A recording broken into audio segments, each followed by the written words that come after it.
Welcome back to a new video. In this series, we journey through the ancient myths, not just to witness heroes and monsters, but to follow the perilous paths where every oracle hides a doom and every throne hides a curse. Before Achilles raged at Troy, before Odysseus wandered the seas, there was a city haunted by fate and a king who could not escape it. This is the story of the Theban Cycle. A tale of riddles, curses, and bloodlines doomed to repeat their sins. The prophecy of Oedipus. The tale begins with Laius, king of Thebes. The oracle at Delphi warned him.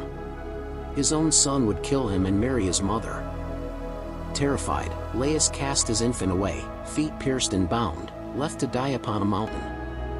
But fate does not bend to fear.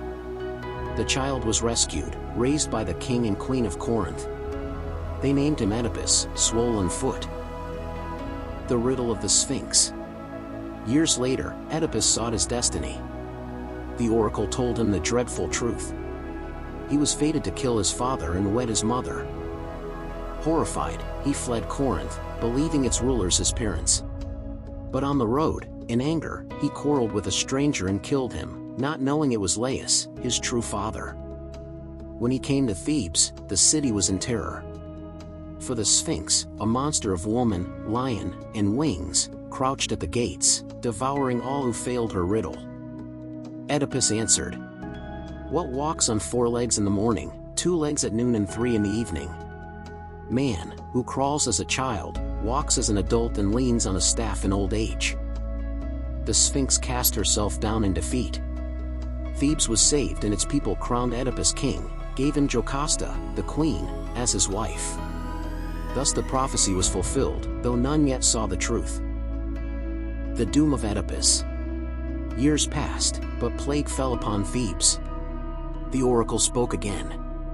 The land was cursed because the murderer of Laius still lived within the city. Oedipus swore to find the traitor. He sought witness, sought truth, until truth struck him like a blade. The stranger he had slain was Laius. The woman he called wife was his mother. The prophecy had been fulfilled in every word. Jocasta hanged herself. Oedipus, in despair, tore the pins from her gown and blinded his own eyes. He left Thebes in shame, led only by his daughters, Antigone and Ismene. The War of the Brothers. After Oedipus's exile, his sons, Eteocles and Polynices, quarreled for the throne. Eteocles held power in Thebes. Polynices fled, gathered allies and led the famous 7 against Thebes. 7 champions at the 7 gates of the city. The battle was fierce, but the brothers met face to face and slew each other, brother against brother, fulfilling the curse of their father's line. The fate of Antigone. With the brothers dead, Creon, their uncle, ruled. He decreed Eteocles honored, but Polynices, the rebel, left unburied, his corpse to rot beneath the sun. Yet Antigone defied the law. She buried her brother, choosing the god's command over a king's decree. For this, Creon condemned her, sealed her in a tomb alive. But in punishing her, he destroyed his own house. His son, betrothed to Antigone, took his life beside her. And Creon was left in ruin. The meaning of the Theban Cycle. The tale of Oedipus and his bloodline is not just a story of kings and wars. It is the Greek vision of fate. That no man can escape his destiny, that pride blinds as surely as sorrow, and that the sins of the father echo through the children. It teaches us that truth, however painful, cannot be outrun. That defiance may bring honor, even in death. And that a throne gained by blood is a throne cursed from the start.